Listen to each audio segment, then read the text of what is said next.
Começa agora o BTcast. Teologia é nosso esporte.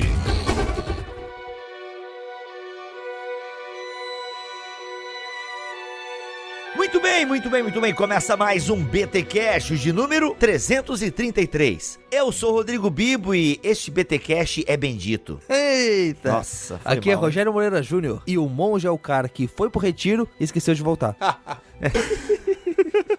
Aqui é Alexandre Ferreira e nós vamos falar de teoria e bioteoreticóis. Nossa, mano, que isso? É investimento? Bitcoins aqui? É Não. outra pauta, essa. O que passaram aqui? Gente, estamos aqui em mais um episódio para falar sobre monasticismo. Nós tivemos no ano passado um episódio com Lucas Gesta falando sobre o monasticismo protestante. Acontece que naquele episódio com o Lucas, a gente deu um en passant pela história. A gente só dá um passando.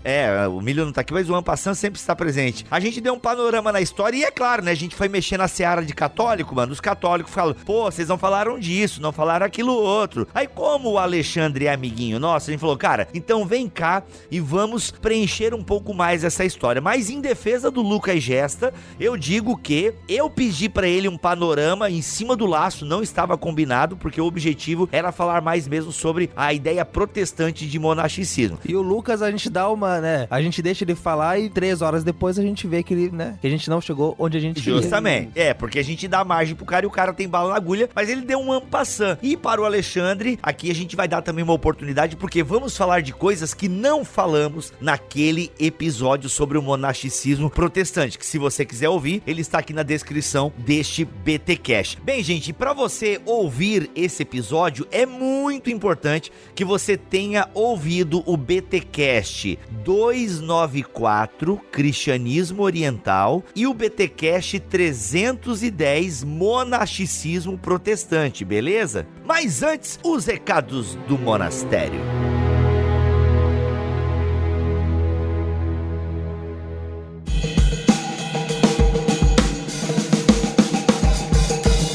Recados paroquiais dessa semana, galera, vocês curtiram demais o podcast da semana passada com o Jonas Madureira falando sobre o problema do mal. Pois bem, como eu disse naquele episódio, ele foi gravado para os mantenedores, já em 2017. Por isso, eu quero convidar você a fazer parte dessa comunidade que apoia financeiramente o Bibotalk. Graças a esses irmãos e irmãs, desde 2015, eu posso me dedicar full time ao Bibotalk e por isso nós conseguimos oferecer para vocês podcast toda semana, sendo que, além do BTcast semanal, você tem ainda BTcast ABC2, BTcast Vida Nova e o BTcast Plus, inteiramente grátis aí pra você no seu feed, no seu agregador de podcast, Spotify ou Deezer ou Apple Music. Então, tudo de graça pra você. Mas na verdade, gente, não é de graça, né? Existe o meu salário, existe o salário do Tuller, existe o site, inclusive o nosso servidor agora está passando dos R$500 mensais para... Mas como assim, gente? R$500 mensais? Meus amigos, downloads tem que ter um servidor que aguente o tranco. Então,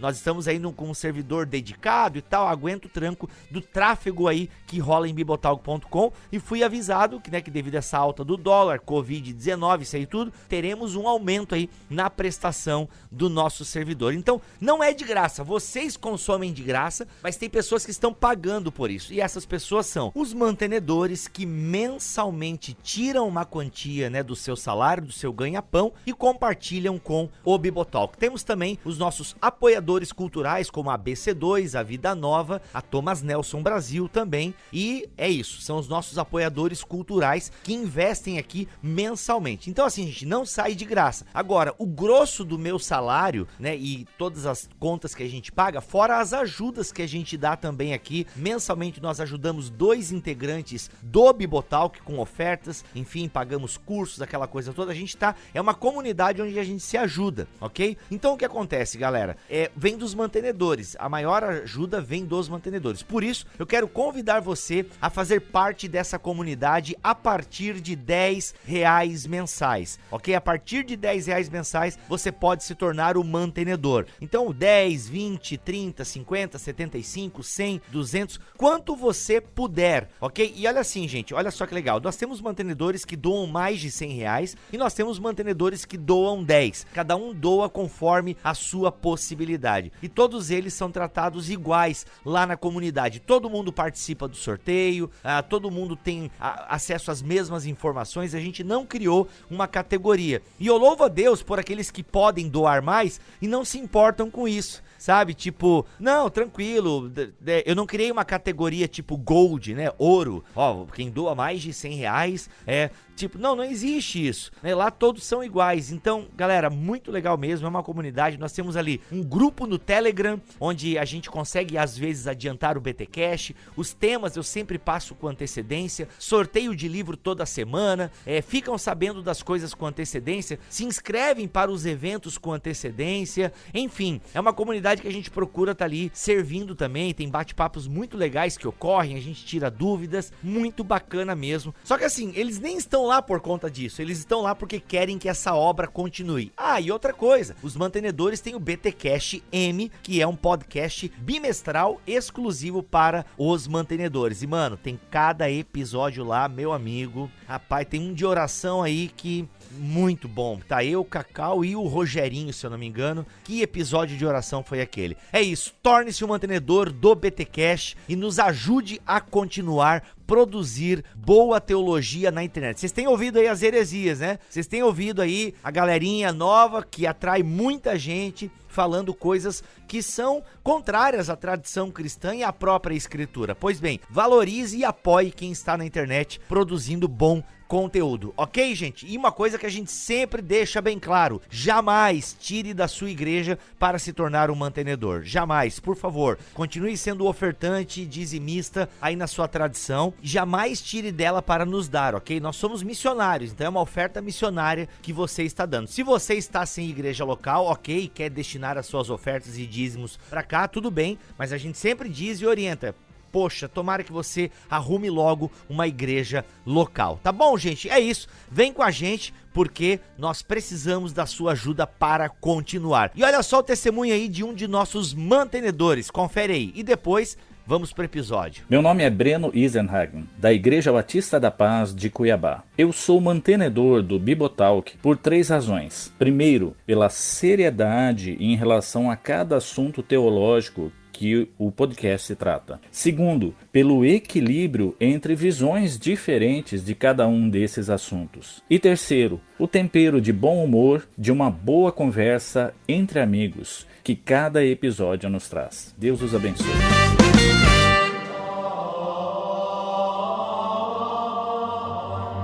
Bem, para começar esse podcast aqui, Alexandre, a gente tem que dizer o seguinte: a nossa audiência te conhece como Padre Alexandre. Justo. Mas agora é leigo, Alexandre. Isso. Né? Então, você agora é leigo, não é mais padre. Aí o pessoal agora, Alexandre, sabe que o pessoal fica pensando, mas como assim, rapaz, ele não é mais padre? É isso, né? É isso, ele não é mais padre. O coração falou mais alto do que a razão. Justo. Né? O corpo se abrasou, como a gente falou lá no... É verdade, cara, é verdade. Aquele episódio sobre celibato. Isso. Olha aí, mano, aquele episódio do celibato mexeu com a cabeça do Alexandre, mano. Pois é. Então, isso é sempre complicado, né? Porque na teologia católica, uma vez padre, padre pra sempre. Porém, sacerdotes nós somos todos a partir do batismo. Eu só deixei, na verdade, o sacerdócio ministerial da Igreja Católica. Legal. Tu não vai pro inferno por conta disso, né? Dentro da doutrina católica, né, Alexandre? Não, inclusive o Papa Francisco já mandou a dispensa, falou que eu posso continuar comungando, estou apto a participar dos sacramentos. Que legal, que joia, que bacana, legal. Então agora é leigo Alexandre aqui pro Bibotalk, tá bom? Não é mais padre, é leigo ótimo. Alexandre. Tá bom? Ou só Alexandre, né? Bem, Alexandre, a gente vai aqui resgatar um pouco mais, como eu falei na abertura, no episódio passado sobre monastismo, a gente fez um um panorama e nesse panorama a gente deixou algumas coisas de lado, ok? Até porque o objetivo era ser panorâmico. Mas então, quais lacunas nós deixamos no passado que pra você é importante nós falarmos quando o assunto é monasticismo? Então, Rodrigo, inclusive, cara... Nossa, Rodrigo não, mano. É a minha mulher quando tá brigada comigo, né? Quando tá chateada, que me chama de Rodrigo. Pelo amor de Deus, cara. Não, Rodrigo... É que o padre tá chateado contigo. Não, é só se ele tá chateado comigo. Ficou nas entrelinhas aí e tal, porque eu tirei uma palha do leigo. Não sei tá não. bom. Ô, Bibo, é o seguinte... Aê! Eu devo dizer, primeiro que tudo, que eu fiz lá um comentário no episódio do Lucas Gesta e depois eu fiquei um tanto quanto arrependido. Depois eu desarrependi porque o Bibo me chamou pra cá.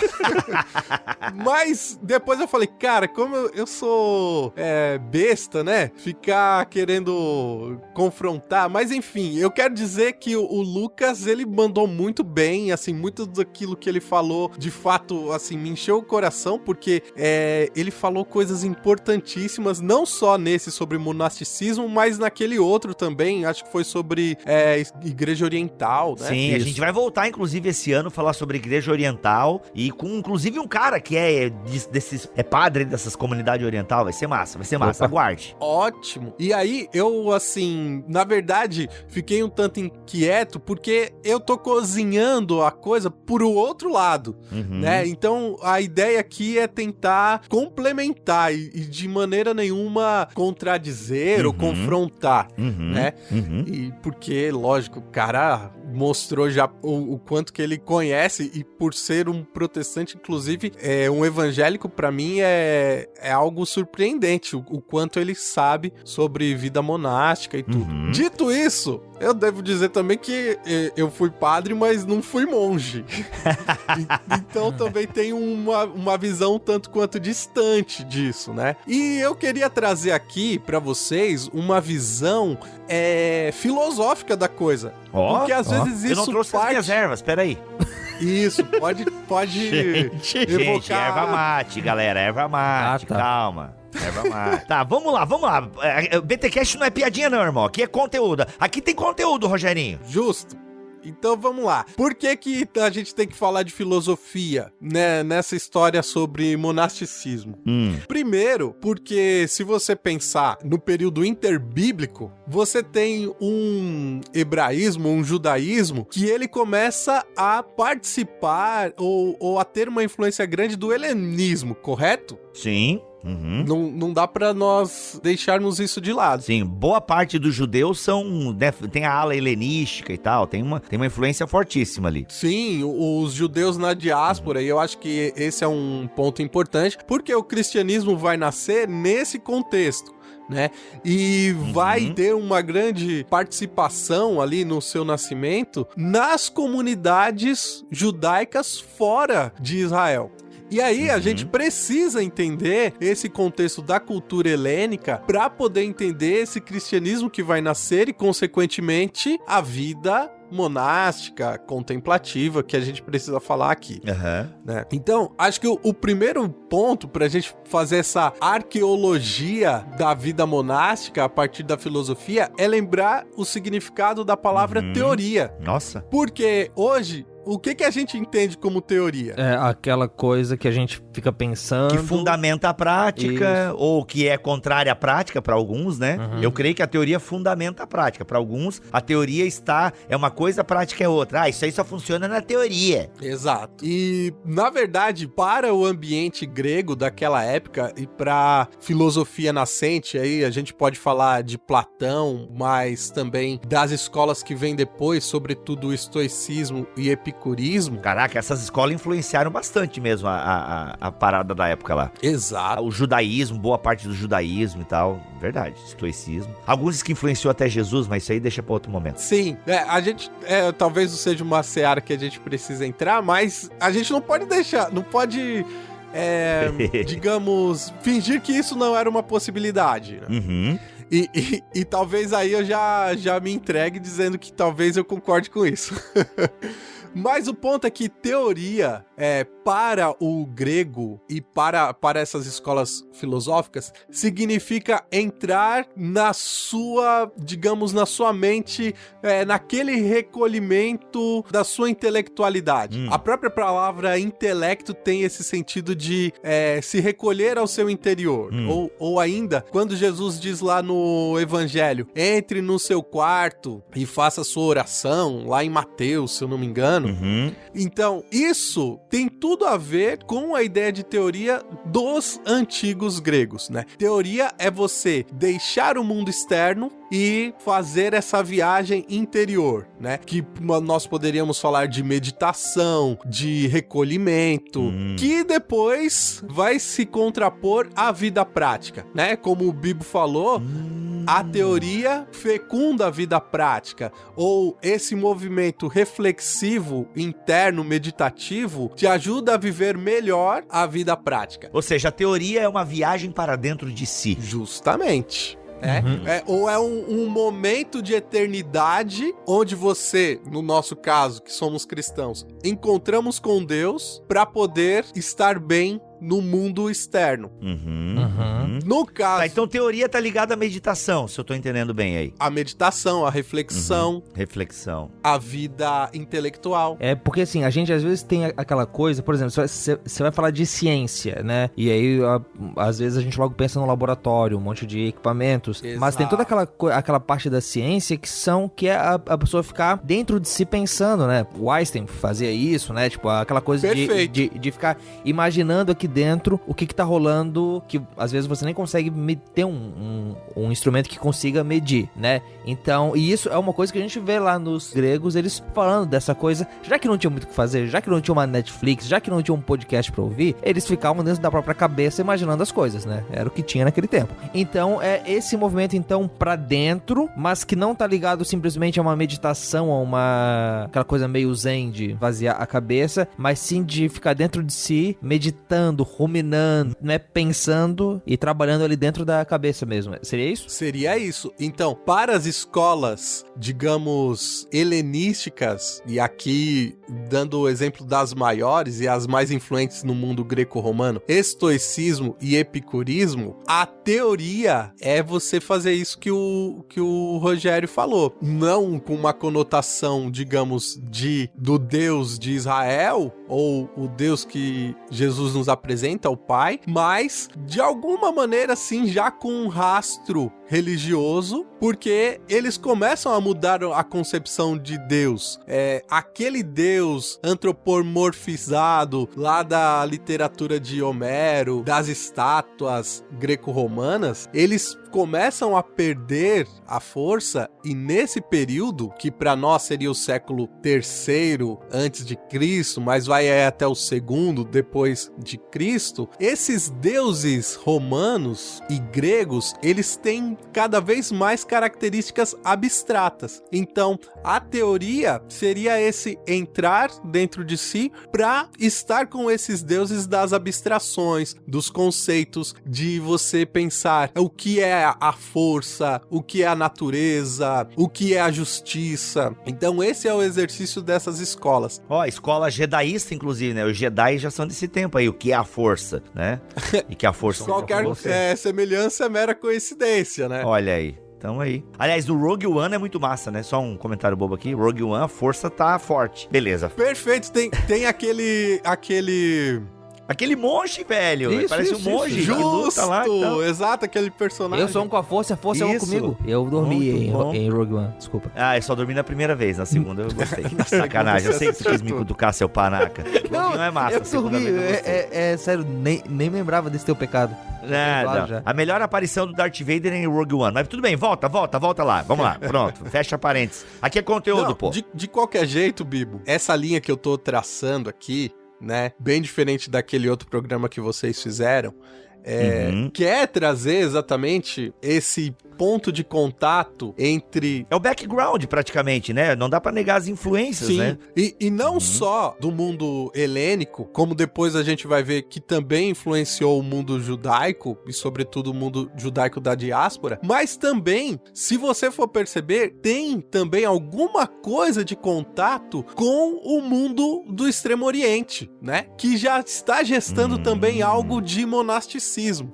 Por quê? Nesse período ali do século, se eu não me engano, 4º é 3º antes de Cristo, Alexandre tá indo em direção à Índia e tá fortalecendo esse contato entre o mundo oriental e o mundo médio oriental, né? Então, ninguém afirma com certeza, mas os lastros parecem que há sim um monasticismo sendo gestado no mundo helênico, no mundo indiano ali, onde nasce o budismo, e também no mundo judaico. Tá, isso em só pra gente voltar, em que período mesmo? Século 3º e 2º antes de Cristo. Antes de Cristo. Tá, beleza. Que lá no programa do Lucas, ele até colocou a origem do monasticismo cristão lá com os próprios judeus, com os profetas. Então toda aquela ideia lá de, né, de que você pega um Elias e você vê aquilo que ele faz,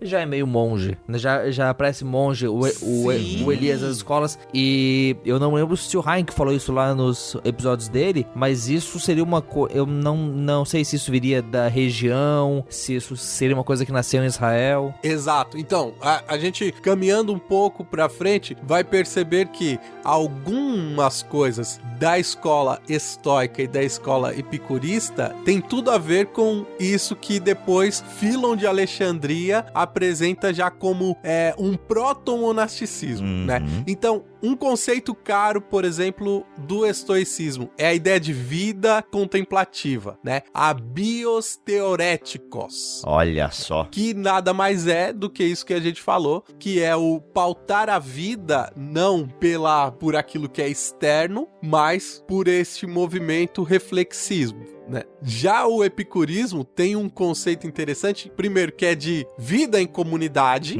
A proposta de Epicuro, né, que é a filosofia do jardim, é reunir uma galera, os amigos, vamos ficar aqui e aqui nós vamos fazer a nossa filosofia, uma filosofia do bem viver, né? Que não tem a ver necessariamente com prazer, mas tem a ver com evitar a dor. E outro conceito muito próprio dessas escolas é a de Pharmakon, que quando você reflete sobre a vida, você se cura, né? A filosofia é ao mesmo tempo uma terapia e um remédio para que você viva bem no dia a dia. E aí, eu acho que a gente pode entrar no Filon de Alexandria. Grande filósofo judeu. Exato, um filósofo judeu que muito provavelmente quem estudou teologia já ouviu falar. Já, por cima já. Porque um dos conceitos que ele trabalha muito bem é o conceito de logos. Sim, claro. Que é um conceito, na verdade, filosófico de Heráclito, né? Que é um filósofo pré-socrático ainda, mas que seja o estoicismo, seja o próprio Filon, vão trabalhar muito bem. Que, por sinal, depois também o próprio evangelista João vai utilizar lá no início, no prólogo do seu evangelho, para dizer que Jesus é o Logos.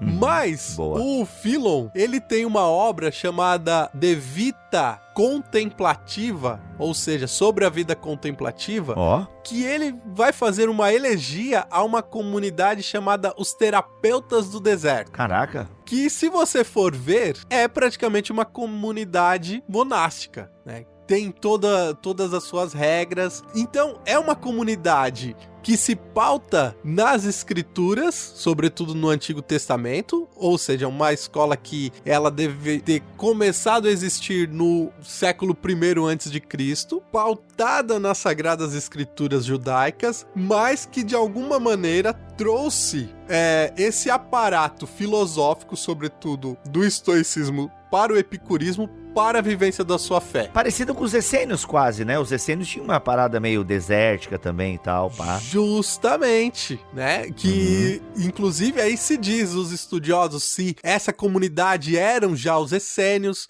ou tinham uma ligação com a comunidade dos essênios. É certo que os terapeutas do deserto, eles estão na região de Alexandria. Uhum. E quem dá testemunho também dessa comunidade que Philon apresenta é Eusébio de Cesareia, na história eclesiástica. E, inclusive, quando você lê a história eclesiástica, você não entende muito bem se é uma comunidade judaica ou se é uma comunidade cristã, porque a coisa está muito ali colada uma coisa com a outra, né? E sabe outra coisa que tá muito próxima de Philon e os terapeutas do deserto? Nag Hammadi. Que isso? Da onde vão surgir os escritos apócrifos lá, que depois foram encontrados. Uhum. Vejam, tudo isso está sendo cozinhado, né? Eu gosto dessa palavra porque a gente tem que entender tudo isso como uma mistura que está acontecendo ali no caldo cultural em Alexandria. Joia. E quem é Alexandria? O que é Alexandria? Nesse período, é o polo cultural do conhecimento do mundo antigo.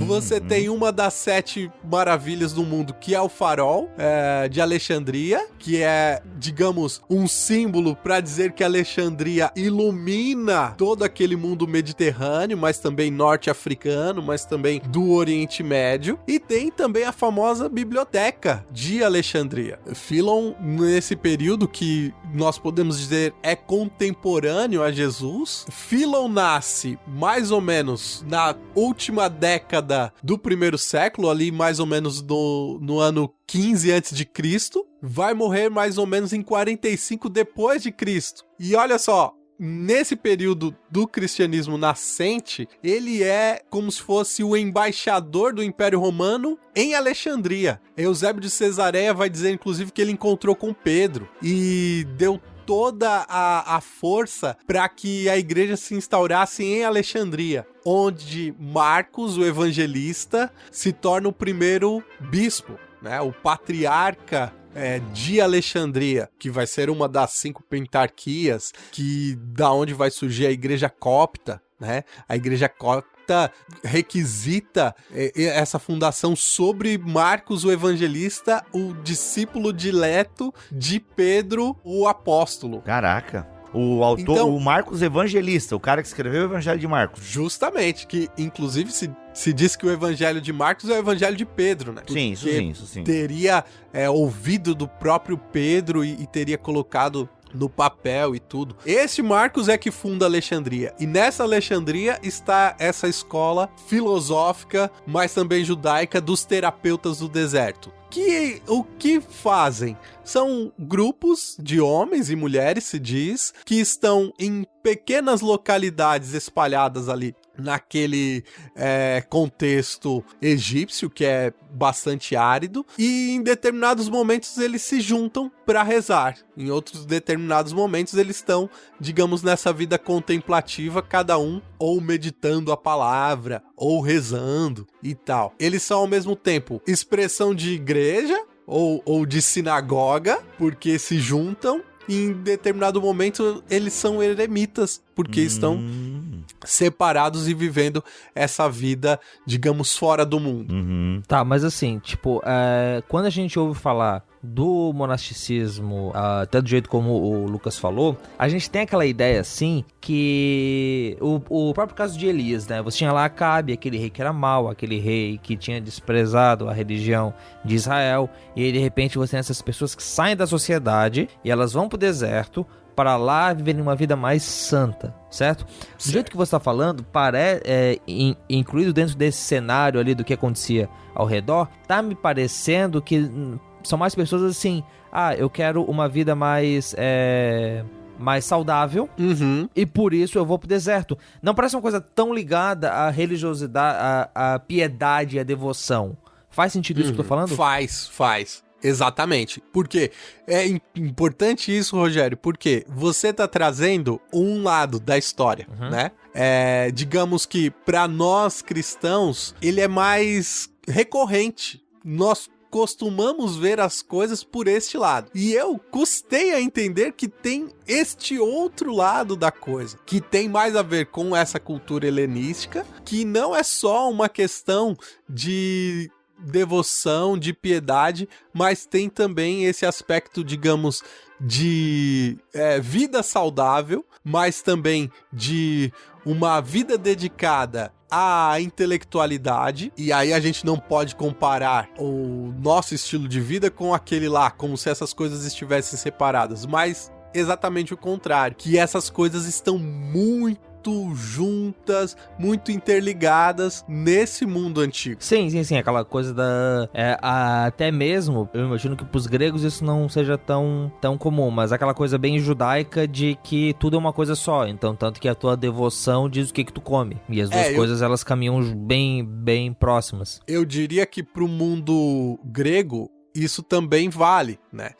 Só não vale para um platonismo que a gente costuma estudar e que batem tanto na nossa cabeça de que o Platão só queria saber de um mundo das ideias. Mas quando você pega Platão a fundo, você vai perceber que essa diferença que ele faz entre o mundo ideal e o mundo real, ele é mais pedagógico do que propriamente, digamos, aquilo que Platão quis dizer de fato. Então, para o mundo grego vale isso também, Rogério. O grego, ele tá querendo viver bem no mundo, né? E aquilo que você come importa não só para você viver bem aqui, mas também para você estar bem com Deus. Tudo tem a ver com Deus. Tudo tem a ver com... Você é aquilo que come, né? Tem a filosofia. Você é aquilo que come. Você é aquilo que pensa. Você é aquilo que faz. Os seus pensamentos dizem quem você é. Enfim. E é isso que essas comunidades que se retiram estão querendo viver. Seja em Alexandria, seja depois na Europa, onde vai se desenvolver o monasticismo como nós o conhecemos, e assim por diante, né? Seja também lá os profetas, como o Rogério lembrava, de Elias, e talvez uma comunidade que nasceu já com este cunho de vida contemplativa no deserto, do Monte Sião. E é importante dizer também, que aí eu entendo também porque o Lucas Gesta ele não entrou por aí, porque isso não é um consenso também, de que em Alexandria nasceu o monasticismo. Há muita gente que vai falar que, não, isso daí é uma outra coisa, não é uma comunidade cristã. Tem muita gente que torce o nariz. Mas eu acho que é um contraponto importante, sobretudo porque Eusébio de Cesareia e São Jerônimo, eles fazem menção a essas comunidades terapêuticas do deserto, inclusive usando o termo monge, né? Monásticos, que é aquele que vive só. Entendi.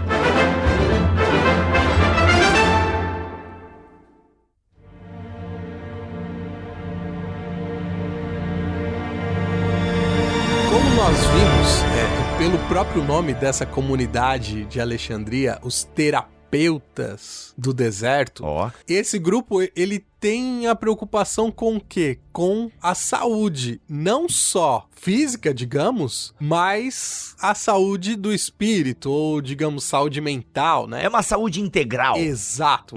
Boa, Bibo. Holística. Integral, não vamos falar... E complica de qualquer jeito, né?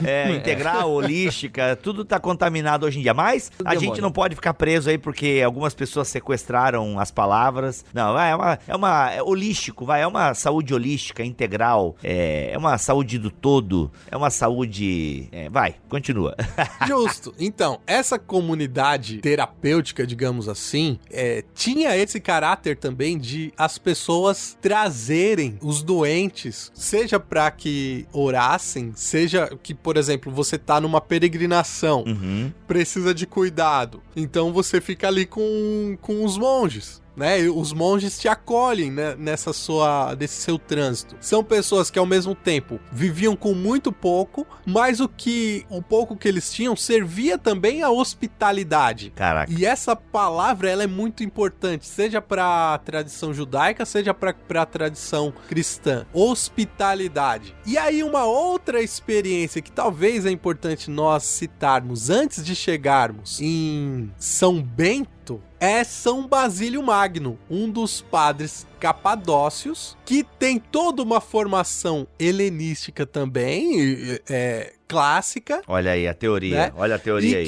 E que acontece? Ele, num determinado momento da sua vida, justamente ali na região de Cesareia, ele pega ali os bens da família dele e monta o que ficou conhecido como a Basilíada, que seria uma espécie de já mosteiro, mas também hospital, ou nós poderíamos dizer ainda uma casa de retiro, onde as pessoas iam também para serem tratadas. E aí você tem as pessoas vindo de várias partes, né, daquele mundo antigo para se tratarem junto com São Basílio. Mas essa vida, esse lugar, né, a Basilíada, ela não é só um lugar para tratar doentes. É um lugar que tem regras muito claras e muito determinadas. Disciplinas. Então, quem vive ali vai viver naquelas regras. Quem passa um tempo naquele lugar vai estar debaixo das regras que São Basílio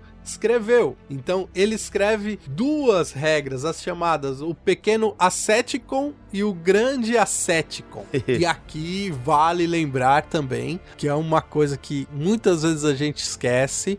Essa ideia de ascese, ela não é propriamente judaica no cristianismo. Essa ideia de ascese, ela vem muito mais através da escola estoica, que inclusive influenciou o mundo de Tarso ali, onde Paulo nasceu, ou da onde Paulo veio, e isso está sendo valorizado nessa comunidade ainda, podemos dizer, primitiva, mas ali do 3º século, 4º século, que é o período de Basílio, como algo importante para o cristianismo, né? Ser cristão é você prezar pela ascese, é você ter uma vida, digamos, regrada. E onde essa regra vale mais, onde ela, digamos, é vivida numa radicalidade. Na Basilíada, por exemplo, e nessas experiências monásticas que vão surgindo. Essa Basilíada já tem a ver, eu sou aqui o cara chato que tá tentando achar o cara que sai da cidade para se tornar mais santo. Mas essa experiência já tem a ver com Basílio achar que a igreja em si, ela tá se tornando mais mole, mais suave, no jeito como lida com a fé? Ou até tem aquela pegada assim de não, eu quero me dedicar mais a Deus, então eu vou pro deserto? Ou nenhum dos dois? Eu tenho a impressão que nessa experiência de Basílio, a ideia não é tanto de confronto, mas é de algo a mais, oferecer algo a mais. Tá bom, você vive aí do seu jeito, tanto que depois ele vai se tornar bispo também, os outros capadócios também, e porque Basílio ele tem uma influência grande na Cesareia. Ele não é um homem deslocado.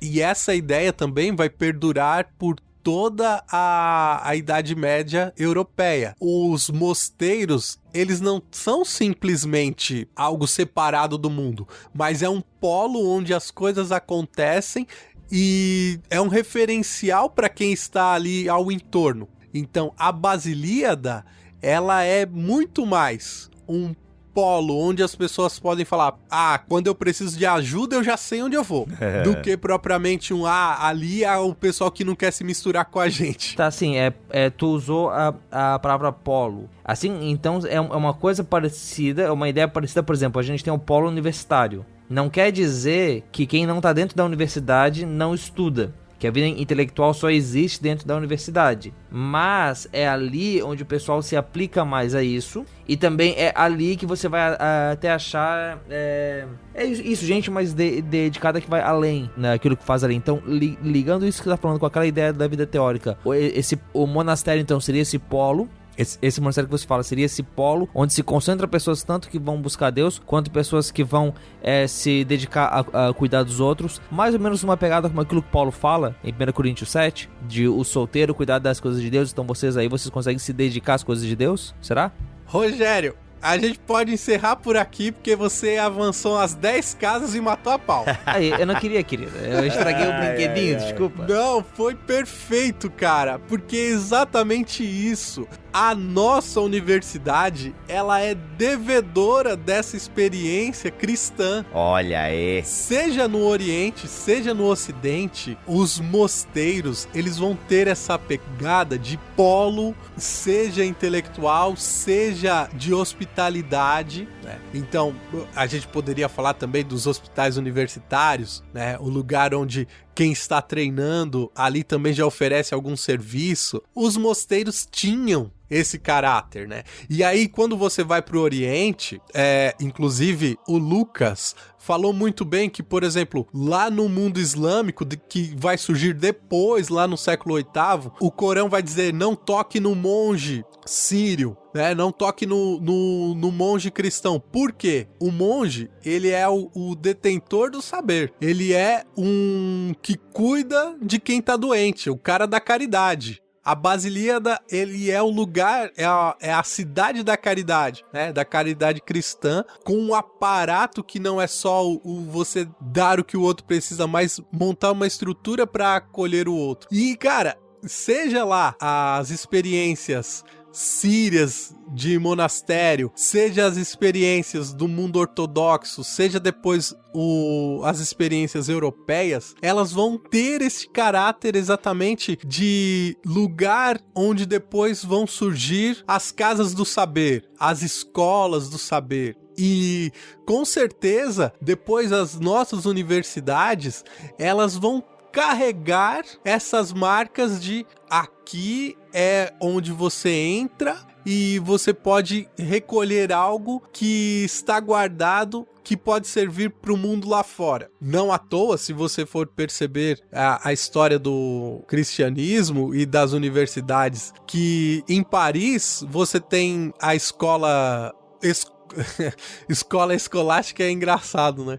Mas a escola, no período escolástico, você tem um polo de saber em Paris que tem características monásticas, mas também já tem essa característica de universalidade, de abertura para o mundo. Qual é a outra escola que rivaliza com Paris lá no século 13? Oxford, que vai ter as mesmas características. Se você for lá em Oxford hoje, você vai ver que o ambiente de Oxford, ele é de alguma maneira um ambiente monástico, né? Ali você entra e se dedica totalmente ao estudo, à intelectualidade. E as nossas universidades carregam essa marca. Até aquela coisa assim de quando você... Porque a universidade, ela tinha até uma coisa de clausura, né? De você ficar lá, tipo, né? Não essa nossa coisa hoje de você estuda e você volta pra casa, mas uma coisa de internato. O que você tá dizendo é que isso tem a ver, não tem só a ver com a universidade ficar num lugar afastado e as pessoas elas têm que morar lá pra poder se sustentar, mas sim no lance de que isso tem a ver com os monges. Sim, de dedicação total a essa vida teorética ou intelectual. E isso me toca muito porque, exatamente como eu estou dando aula de história da filosofia medieval, esse é o grosso da coisa, né? É isso que o que eu tento sensibilizar os alunos durante um semestre inteiro. Que o barato, a coisa mais legal que está acontecendo na Idade Média é que você tem esses lugares que, claro, né, talvez seja bem diferente do que a gente tem hoje como universidade, talvez essas regras religiosas pesassem bastante, mas de alguma forma, para além dessa vida, digamos, de regras rígidas, você tem uma efervescência de cultura e de conhecimento muito grande. Mas é que para você ter um estudo, para você entender algo, você tem que se dedicar àquilo de uma forma bem intensa e tendo nesse ambiente você consegue. Tem que se dedicar tanto quanto um estudante de engenharia, assim, mais ou menos. Justamente, né? Ou até mais, talvez, porque aí você tem que ver que nessas escolas do saber, mas nessas escolas de vida religiosas, você não está lidando só com coisas do mundo, você está lidando com as coisas de Deus. Olha aí, muito bom.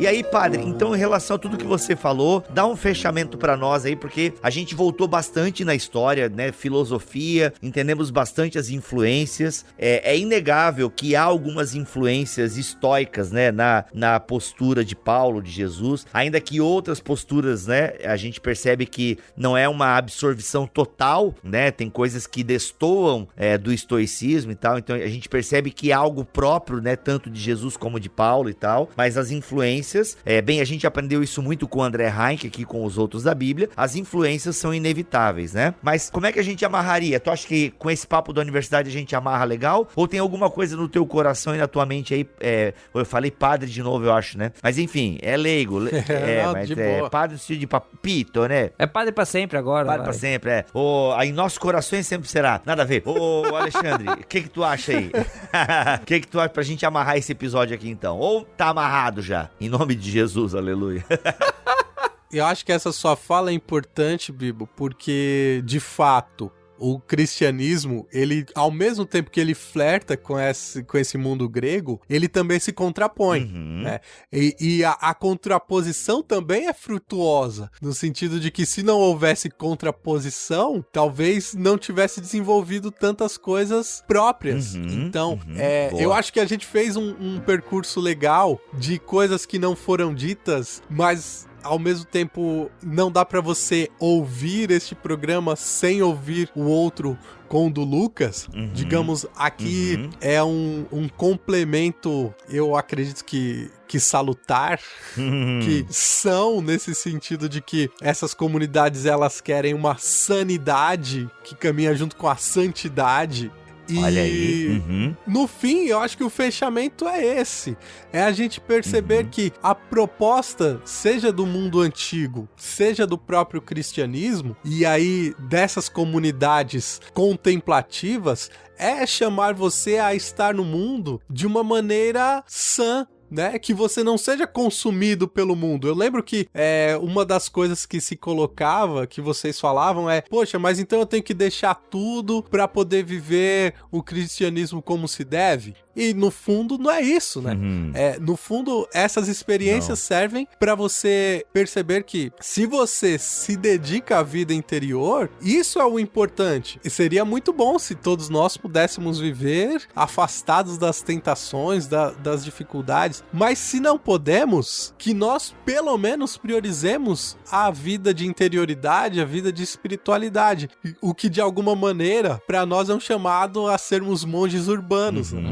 Boa, legal. Gente, olha só, caso você tenha continuado nesse episódio até esse momento e não ouviu os podcasts anteriores, quero reforçar o que o Alexandre acabou de falar aqui. Se você continuou o episódio até esse momento e não ouviu os BTcasts anteriores, cara, ouve o 294 e o 310, que você vai ter aí um conjunto bem legal de informações sobre a questão do monasticismo, beleza? Bem importante mesmo, 294 e BTcast 310. E eu também indico lá no meu podcast Uma Conversa, o episódio 94, onde eu e o Pedro Luiz, esse continua padre,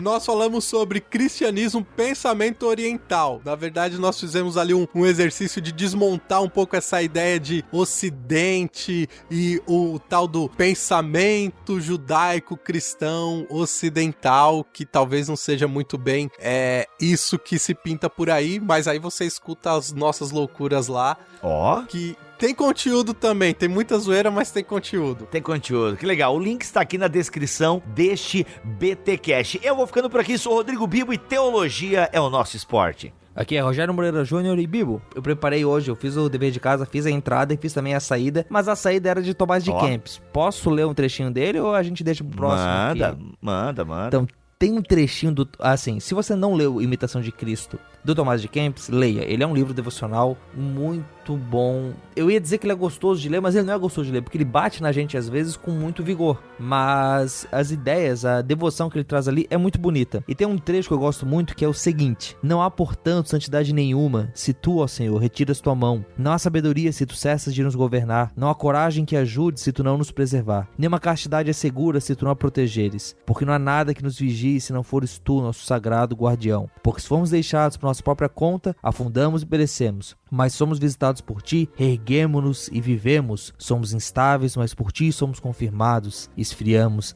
mas por ti somos inflamados. E, né, os monges têm bastante coisa pra ensinar pra gente. E eu sou Alexandre Ferreira e agora desliga o podcast e vai viver, meu filho. É isso, gente. Voltamos na semana que vem, se Deus quiser e assim permitir. Fiquem todos na paz do Senhor Jesus.